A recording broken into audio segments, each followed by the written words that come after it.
வணக்கம். உங்கள் JKR Lakshmi Kalyan YouTube சேனல்ல இப்ப நம்ம வேல் மாறல் பாடல்ல முதல் பாடலுக்குரிய நம்ம விளக்கத்த பார்த்தோம். இப்ப 2வது பாடல். பொதுவா இந்த திருப்புகழை நம்ம படிக்கும்பொழுது, அதுல ஒரு சின்ன விதி இருக்குது. என்ன அப்டின்னா, இப்ப எனக்கு திருப்புகள்லாம் அவ்வளவு பரிச்சித்தியம் இல்ல. இருந்தாலும் அந்த சந்தத்த முதல்ல நம்ம தெளிவா தெரிஞ்சுக்கிட்டோம்னா அந்த திருப்புகளை வாசிப்பது கொஞ்சம் எளிதாகிவிடும். ஏன்னா, அந்த சந்தம் தான் அதுல முக்கியம். எனக்கு கொஞ்சம் இசையில ஆர்வம் உண்டு. நெறைய பாடல்கள படிப்பேன். திரைப்பட பாடல்களா இருக்கட்டும், பக்தி பாடல்களா இருக்கட்டும், பஜனை பாடல்களா இருக்கட்டும். அதுலெல்லாம் எனக்கு ரொம்ப நாட்டம் உண்டு. அனுதினமும் நான் பாடல்கள் பாடிக்கிட்டே இருப்பேன். ஏன்னா, சுந்தரமூர்த்தி சுவாமிகள் சொல்கின்ற பொழுது, "ஏழிசையாய் இசைப்பாய் நாம்பாரு." ஏதாவது ஒரு சின்ன மனதுல ஒரு கவலை வந்தால் கூட, பக்தி பாடல்களை கேட்கின்ற பொழுது, நமக்கு மனதுல ஒரு உற்சாகமும், தெம்பும் வரும். இறைவன் நம்மோடு இருப்பதாக நம்மால் உணர முடியும். அதனால நான் எப்பவுமே மனசுல ஏதாவது ஒரு சின்ன கவலை வந்துட்டா கூட, பக்தி பாடல பாடுவேன். அதுவும் மகாகவி காளிதாஸ்ல ஒரு பாட்டு வரும். நான் ஒரு அம்பாள் உபாசகர். அதனால அந்த வரிய திரும்ப திரும்ப பாடிக்கிட்டே இருப்பேன். அதாவது அது என்ன வரின்னா, "தாயிருக்கும் வரைக்கும் கலக்கமில்லை. இந்த தாயிருக்கும் வரைக்கும் கலக்கமில்லை. எந்த சபையிலும் உனக்கு நடுக்கமில்லை. சென்று வா மகனே, சென்று வா. அறிவை வென்று வா மகனே, வென்று வா. தாயிருக்கும் உனக்கு கலக்கமில்லை. தாய் இருக்கும் வரைக்கும் உனக்கு கலக்கமில்லை. அதனால எனக்கு எங்க அம்மா இருக்கா. அதனால எனக்கு எவ்வளவு பெரிய பிரச்சனை வந்தாலும், அவ பார்த்துக்கிடுவான்னு இந்த வரிய நான் அடிக்கடி பாடுவேன். அதுபோக நிறைய பாடல்களை பாடுவதன் மூலம் என்னுடைய கவலையை நான் மறக்கச் செய்வேன். அதுபோல திருப்புகழை நான் முதலில் நான் வாசிக்க ஆரம்பித்த பொழுது எனக்கு சரியாக புரியவில்லை. அதற்கப்புறம் மேலே அந்த சந்தம் கொடுக்கப்பட்டிருந்தது. சந்தத்த பார்த்தேன். சந்தத்த வாசிச்ச உடனே அதை படிப்பதற்கு கொஞ்சம் எளிமையா இருந்தது. இப்ப இந்த வேல்மாறலுக்கு கூட சந்தம் குடுத்துருக்கான். முதல்ல அத நீங்க மனப்பாடம் பண்ணணும். சந்தம்னா வேற ஒண்ணும் கிடையாது. ஒரு மெட்டு. ஆமா. அந்த காலத்துல எல்லாம் மெட்டு போட்டு அதுக்கு தகுந்தால பாட்டு எழுதுவாங்க. சில நேரங்கள்ல பாட்டு எழுதிட்டு அதுக்கு மெட்டு போடுவாங்க. இந்த மெட்டு தான் சந்தம்ங்கிறது. அருணகிரிநாதர் ஒவ்வொரு பாடலுக்கும் சந்தம் எழுதியிருக்கிறாரு. முதல்ல இதுக்குரிய சந்தம் என்னங்கிறத தெரிஞ்சுக்கிடணும். இதுக்குரிய சந்தத்த நான் சொல்றேன். நீங்க முதல்ல அத கேட்டுக்கிடுங்க. தனத்த தன, தனத்த தன, தனத்த தன, தனத்த தன, தனத்த தன, தனத்த தன, தான. ஒரு 7 தடவ தனத்த தன, தனத்த தன, தனத்த தன, தனத்த தன, தனத்த தன, தனத்த தனன்னு சொல்லி கடைசியில தானன்னு முடியிறது தான் இந்த வேல்மாறலுடைய சத்தம். நீங்க ஒவ்வொரு பாட்டையும் இப்படி படிச்சா தான் உங்களுக்கு படிக்க முடியும். அந்த தனத்த தனங்கிறதுக்கு அவரு வார்த்தை எழுதியிருப்பாரு. இதுல இன்னொன்னு என்ன அப்படின்னு பார்த்தேன்னா, சந்தத்துக்காக முதல் வார்த்தையில வரக்கூடிய கடைசி எழுத்த அடுத்த வார்த்தையில முதல்ல சேர்த்து பார்த்தா தான் அதுக்கு நமக்கு பொருள் தெரியும். ஏன்னா, சந்தத்துக்காக அடுத்த வார்த்தையில இருக்கக்கூடிய ஒரு எழுத்தையோ, 2 எழுத்தையோ அவரு என்ன செஞ்சிருப்பாருன்னா, அருணகிரிநாத சுவாமிகள் சந்தத்துக்காக அந்த முதல் வார்த்தையில சேர்த்து போட்டிருக்கிறாரு. காரணம் சந்தத்துக்காக அப்படி போடுறது. அப்புறம் நீங்க பொருள் பிரிக்கும் பொழுது நீங்க என்ன செஞ்சுக்கிடணும்னா, அந்த முதல் வார்த்தையில இருக்கக்கூடிய முதல் அந்த இறுதி எழுத்து அல்லது 2 இறுதி எழுத்துக்கள அடுத்த வார்த்தையோட முதல்ல நீங்க சேர்த்துக்கிடணும். அதாவது விகுதிம்பாங்க. சரிங்களா? ஒரு வார்த்தையில வரக்கூடிய இறுதி இத வந்து விகுதி அப்படின்னு சொல்லுவாங்க. இறுதி எழுத்த பார்ப்பாங்க. தமிழ் இலக்கியத்துல வந்து இந்த புணர்ச்சி இலக்கணம் வந்து அப்படித்தான் என்ன செய்யும் உருவாகும். இப்போ நான் 2வது பாடல் வேல்மாறலுடைய பாடல நான் உங்களுக்கு சொல்றேன். இப்போ நீங்க அதப்படி என்ன செய்யுங்க, பிரிச்சு அந்த நான் சொன்ன அந்த சந்தத்த மறங்காதே. சந்தம் ரொம்ப ஈஸி தான். சங்கீதம்ங்கிறது அது ஒரு மிகப்பெரிய கடாலிப்பம் தான். நமக்கு திருவையாறுல வந்து தியாக பிரம்மத்தினுடைய அந்த ஆராதனை நடந்துச்சு. அதனால இறைவனை நினைத்தால் எல்லாமே நமக்கு வரும். ஆமா, அப்படி ஒண்ணும் இல்ல. இப்ப எனக்கெல்லாம் சங்கீதத்தை ஒரு ரசிக்கக்கூடிய எவ்வளவு ராகமா இருந்தாலும், அதை ஒரு ரசிக்கக்கூடிய ஒரு பாவனை நமக்கு கிடைக்கணும். முதல்ல சங்கீதத்த நம்ம மனம் ஒன்றி ரசிச்சாலே, அந்த பாவனை நமக்கு கிடைச்சிரும். ராகம் நமக்கு உள்ள இருந்தே வர ஆரம்பிச்சுரும். அது இறைவன்ட்ட நம்ம இந்த சங்கீதத்தோட ஒட்டுறது தான் ரொம்ப முக்கியம். இப்போ அந்த சத்தத்த பாருங்க. தனத்த தன அப்படி சொல்றாரு. இது 7 தடவ சொல்றாரு. 8வது தடவ கடைசியில தானங்கிறது முடியும். இப்ப தனத்த தனங்கிற சந்தத்த 7 தடவ சொல்லுகின்ற பொழுது, இந்த 2வது பாடல் எப்படி வருதுங்கிறத நீங்க கொஞ்சம் பார்க்கணும். எப்படிங்கிறத பாருங்க. நான் இப்ப பாட்ட நான் சொல்றேன். நான் எல்லாமே இப்ப தான் நான் படிக்க ஆரம்பிச்சேன். வேல்மாறல் அந்த 16 பாடல்களையும் வந்து மனப்பாடம் பண்ணேன். தினசரி சொல்லுவேன். காலையில 5 மணிக்கு எழுந்திரிச்ச உடனே விநாயகர் அகவல் சொல்லுவேன், சிவபுராணம் சொல்லுவேன், வேல்மாறல் சொல்லுவேன், சகலகலாவல்லி மாலை சொல்லுவேன், சரஸ்வதி அந்தாதி சொல்லுவேன். உங்களுக்கு எ வே ஒ கோளறு பதிகம் வந்து என்ன செய்வேன் சொல்லுவேன். நான் அபிராமி அந்தாதி ஒரு 10, 10 பாடல் என்ன சொல்லுவேன். அப்படி இறைவனுடைய பாடல ஒரு காலையில 5 மணிக்கு எந்திரிச்ச உடனே நான் வந்து பாராயணத்தோட மனசுல கண்ணீர் சிந்தி அந்த பாடல்களை பாடினா அன்னைக்கு ஃபுல்லா நமக்கு மனதுல வந்து ஒரு மகிழ்ச்சியும், உற்சாகமும் இருக்கும். ஏன்னா இறைவன் நம்மோட கண்டிப்பா இருப்பாரு. அதனால முதல்ல எந்த காரியத்தை செய்றந்தாலும் விநாயகப் பெருமான கூப்பிடணும் பார்த்தீங்களா? அதனால விநாயகர் அகவல சொல்லுவேன். விநாயகர் அகவல் 72 வரி இருக்குது.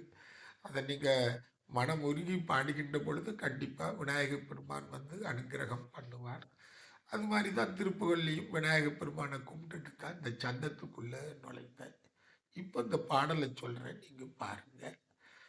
பனைக்க முக படக்கரட மதத்தவள கசக்கடவுள் பதத்திடுநி களத்து மூளை தெரிக்க அறம் ஆகும்.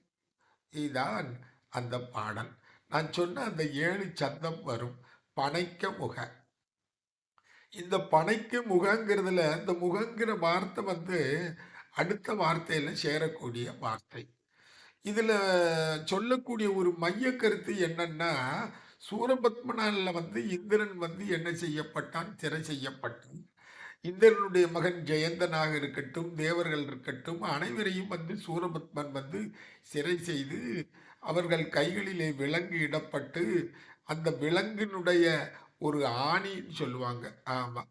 நம்ம கூட சொல்லுவோம். அந்த முளை அடிக்கிறதுன்னு சொல்லுவோம். யானை கூட பாருங்க, ஒரு விலங்கு போட்டு 2 பக்கத்திலயும் ஒரு மிகப்பெரிய அ இரும்பு கம்பியில அந்த விலங்கை வந்து கட்டி வச்சிருப்பாங்க. அதற்கு பேரு முளையாணின்னு சொல்லுவாங்க.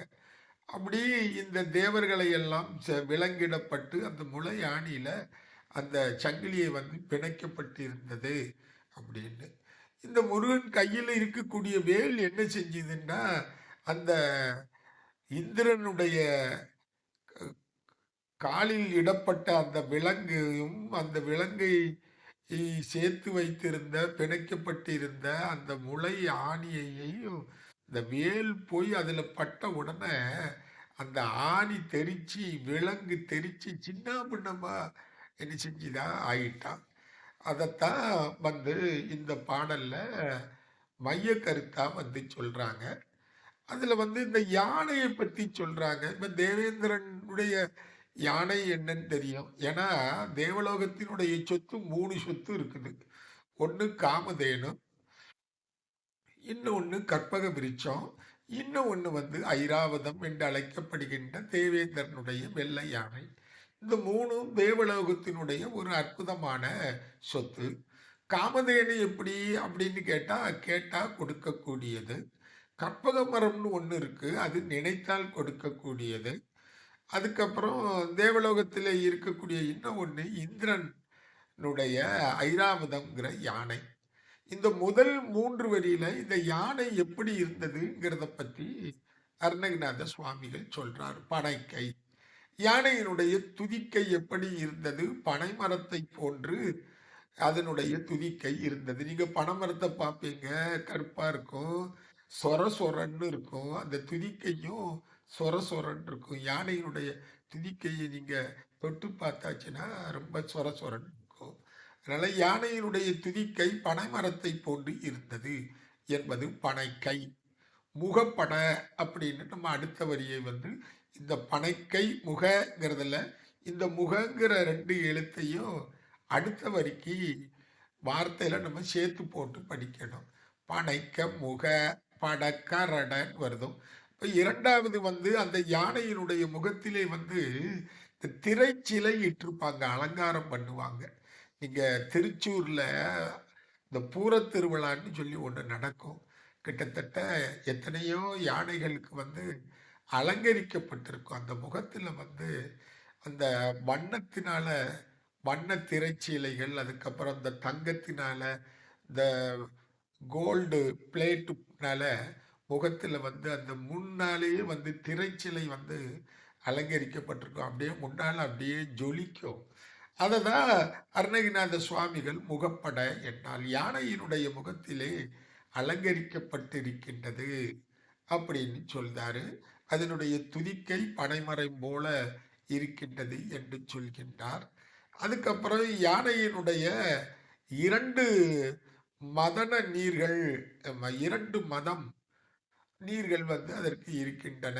இன்னும் அதற்கு மத்தகம்னு சொல்லுவாங்க. மத்தகம் என்பது நம்மளுடைய நெற்றி மாரி, அதற்கு மேல் பகுதியில 2 திமில் மாரி இருக்கும். இந்த மாட்டுக்கு இருக்கிற திமில் மாரி என்று இருக்கும்.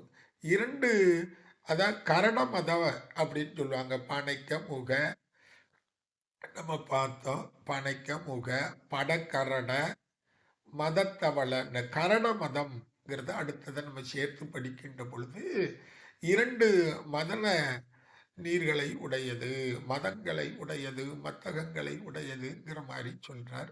இந்த மதன நீருங்கிறது வந்து ஆண் யானைக்கு மட்டும் தான் சுரக்கும். பெண் யானைக்கு மதன நீர் வந்து சுரக்காது. அந்த மதன நீர் சுரக்கின்ற பொழுது தான் என்ன செய்யும்? மதம் பிடிக்கின்றது சொல்வார். 2 மதங்களை உடையது, மதன நீர்களை உடையது என்று அருணகிரிநாதர் சுவாமிகள் என்ன செய்கிறார்? சொல்கிறார். கரணமத. அதுக்கப்புறம் ஐராவத யானையினுடைய நிறம் தெரியும் உங்களுக்கு. தவள கசம் அப்படின்னு சொல்றாரு. கசம் என்பது கஜம். கஜம்னா யானை. கஜேந்திர மோட்சம் நம்ம கேள்விப்பட்டிருக்கோம்ல. கஜேந்திர மோட்சம் வந்து திருவண்ணைக்காவல்ல யானை வந்து நாராயணனை கூப்பிட்ட உடனே அந்த முதலை ஏன்னா மீது சக்கரத்தை ஏவி கஜேந்திரனை காப்பாத்தி கஜேந்திர மோட்சம் கொடுத்ததுதான் திருவண்ணைக்காவல்ல சொல்லுவாங்க. ஏன்னா கூப்பிட்ட தூரத்திற்கு வைகுண்டம் இருந்தது, கைக்கு எட்டிய தூரத்தில் கைலாசம் இருந்ததுன்னு ஒரு சின்ன பழமொழி சொல்லுவாங்க. அதாவது கூப்பிட்ட தூரம், அதாவது கஜேந்திரன் கூப்பிட்ட உடனே நாராயணர் வைகுண்டத்திலிருந்து பறந்து வந்து தன்னுடைய சக்கராயத்தினால கஜேந்திரனுக்கு மோட்சம் கொடுத்தாரு. மார்க்கண்டேயனுக்கு வந்து திருக்கடையூர்ல வந்து மார்க்கண்டேயன் சிவபெருமான கைக்கு எட்டின தூரத்தில் அவனுக்கு கைலாசம் இருந்தது என்று என்ன செய்வார்கள் சொல்வார்கள். அது மாதிரி இந்த யானை வந்து தவள கஷம் என்று கேட்டால் வெள்ளை நிறத்தை உடைய யானை தவள கஜம். அந்த யானையின் மீது இருக்கக்கூடிய கடவுள் கசக்கடவுள் சொல்வார். அந்த யானையின் மீது இருக்கக்கூடிய கடவுள் யார்? இந்திரன். ஆமா. இப்ப பாருங்க. பனைக்க முக, படக்கரண, மதத்தவள, கசக்கடவுள், பதத்திடினி அப்படின்னு சொல்றாரு. அவனுடைய கால்களில் இடப்பட்டிருக்க அந்த நீ என்னங்கிற எழுத்த தூக்கி அடுத்த வார்த்தையில போட்டோம். நீங்க பதத்திடு. அவர் கால்களில் இடப்பட்ட இந்த நீய தூக்கி அடுத்த இதுல போட்டா களத்து முளைங்கிறதுல போட்டா நிகழத்து முளைன்னு வரும். நிகழம்னா சங்கிலி. அந்த சங்கிலி பிணைக்கப்பட்டிருந்த அந்த முளையாக இருக்கக்கூடிய ஆணி அந்த முளையாடின்னு சொல்லுவாங்க. ஆமா. முளை அடிக்கிறதுன்னு கூட வீட்ல சொல்லுவாங்க. அந்த நிகழத்து முளை என்ன அந்த தேவேந்திரனுடைய கால்களிலே பிணைக்கப்பட்டிருந்த சங்கிலியினுடைய முளை ஆணி தெறிக்க அற அப்படின்னு அப்படி தெறிச்சு ஓடிச்சாம். ஏன்னா, முருகப்பெருமான் கையில உள்ள வேல் வந்து ஒண்ணும் சாதாரண வேல் இல்ல. ஆமா. இப்ப இருக்கக்கூடிய நீங்க ஏவுகணை, செயற்கைக்கோள் அப்படிங்கிற மாரி, ராமாயணத்துல ஒரு இடத்துல ராமனுடைய வில்லை வந்து பரிசோதிப்பாங்க. "நீ வாலிய கொல்லணும்னு நினைக்கிறிய? வாலி ஒண்ணும் சர்வ சாதாரணமானவன் இல்ல. அவன கொல்லுதற்குன்னா உனக்கு முதல்ல உன் வில்லுக்கு சக்தி இருக்குதா? ஆற்றல் இருக்குதான்னு பார்க்கணும்" அப்படிம்பாங்க. அப்ப அப்படியாப்பா, சரிப்பா நானு ஒரு 7 மரத்தை வந்து ஒண்ணு போல என்ன செஞ்சிருப்பாங்க, வச்சிருப்பாங்க. இப்ப நீ இந்த வில்ல விடு. இந்த 7 மரத்தையும் துளைத்துக் கொண்டு உன்னுடைய வில்லு சென்றுச்சுன்னா, கண்டிப்பா அது வாலிய கொன்னுரும்னு சொல்லுவாங்க. அப்ப ராமன் வில்லு விடுகின்ற பொழுது, அந்த 7 மரத்தையும் துளைத்து அப்பால் அவருடைய வில் சென்றதாம். அதுபோல ராமபெருமானுடைய வில்லை விட இந்த முருகப்பெருமான் கையில் இருக்கக்கூடிய வேல் வந்து, அந்த தேவேந்திரனுடைய கால்களில் இடப்பட்ட அந்த நிகழம்னா சங்கிலி, அந்த விலங்குன்னு அர்த்தம்.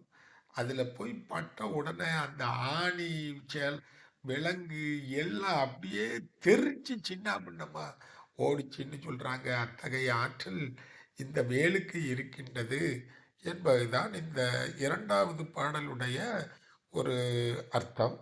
அதனால இதுக்கு ஒரு கதை திருச்செந்தூர் திருவிளையாடல் ஒண்ணு இருக்குது.